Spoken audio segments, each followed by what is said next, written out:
If you're looking for cool videos, then you're at the right place. From PC to the console, and leave a smile on your face. Junkyard, junkyard. Get ready to watch a video from Junkyard. Hey everybody, how you doing? So this is the transom cap that I made for my 12-foot sea nymph. This cap I was not able to find online. The boat is a 1981 series. So I figured I'd just go ahead and make my own. I could not find any good U-shape aluminum, so I did find this 1.5 inch, which just gets over to the transom. I did pre-cut a piece of, I did cut a new transom out, so I have this here. But with this is a cap that literally I used angle iron, 1.5 inch, and I bent it. Well, let me show you how I did it. Here's the straight angled aluminum, and this is the other part of the transom that I cut out of the curvature, and I want this to bend to this area right here. So let's go ahead and get this lit up here.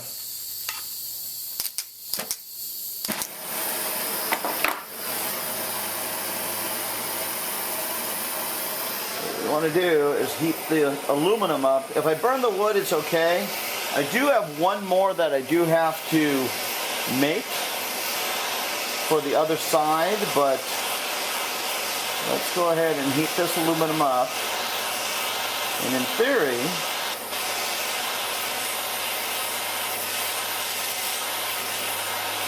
you should be able to bend it to the shape and the curve of the transom.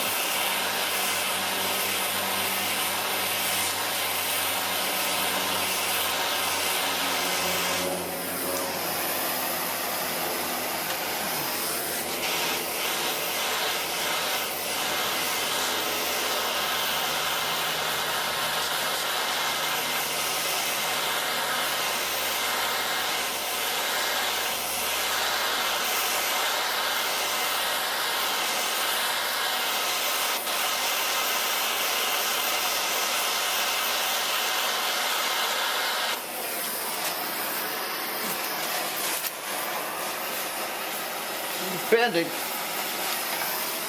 It's bending. Not in the best angle doing it this way, but I want to make sure I match it up with the other one.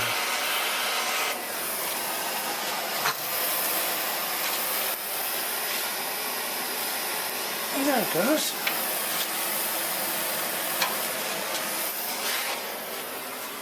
All right.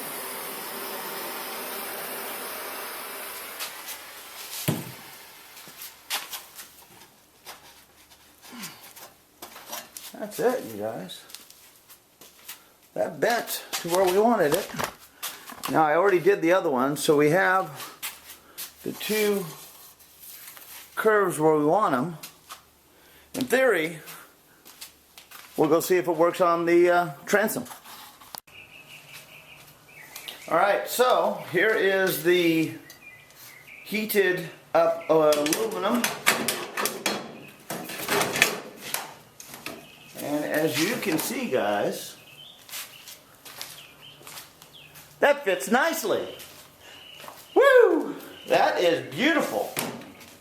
So what I'm going to do now is I have the other side. I have 1.5 inch, and I'm going to put that on the other side. And then bang this down. Now this cap gets covered up by that. So those will get covered up like that. And there, ladies and gentlemen, is my transom cap.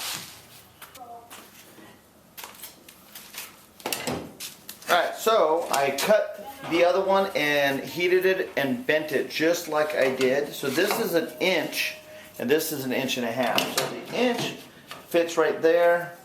The 1.5 inch fits here, and what I'm going to do is actually, I'm going to sandwich these together, and I'm going to put a little silicone. I got silicone adhesive here.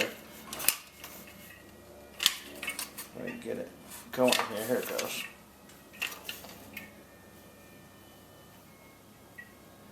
And just for an extra protection, a seal, adhesives, and then I'm going to clamp it all down, then screw all the pieces in.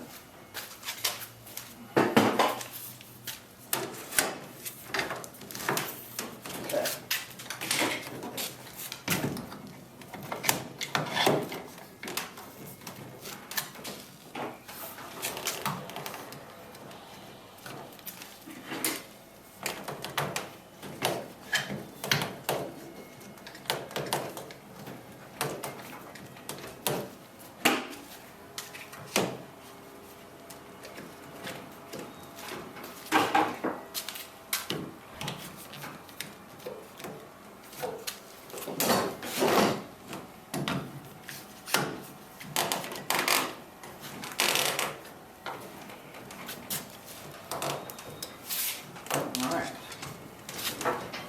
Fortunately, since I am a woodworker, I have these nice long clamps, and I'm going to put this right here.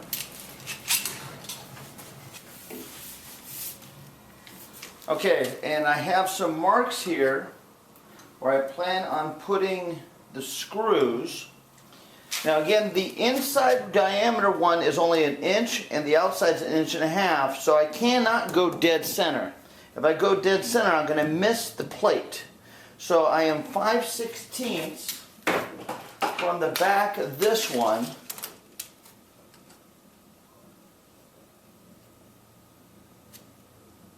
And with it being 5/16, I should be able to hit the spot. This one's dead center.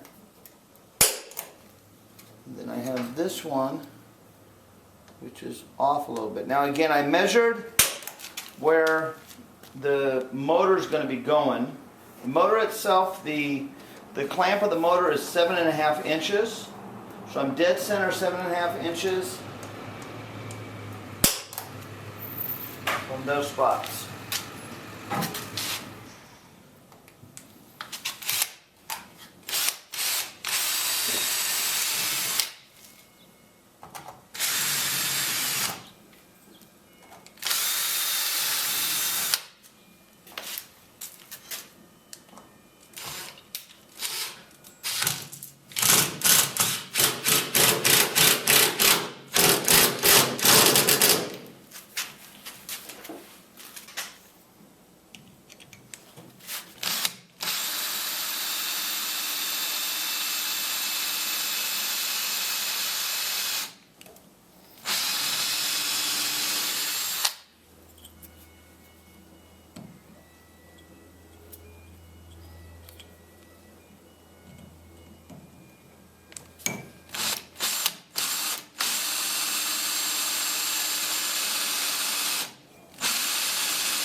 Alright, the transom is completely finished. Now what I've done is I put a lot of stainless steel screws in, as well as the finishing washers.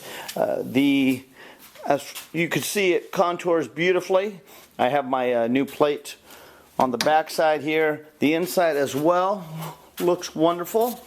So this is a whole transom all together with the transom cap in place. So I'm working on the boat. There's still more things that I'm doing. I got platform I'm in the process of building, carpeting, some other things here on my boat. But nonetheless, this is how I did my transom. Hopefully something here helps you out on your how-to DIY projects. I was just excited of how it came out. Nonetheless, this is my little boat. So thanks for watching, everybody. Have a great day.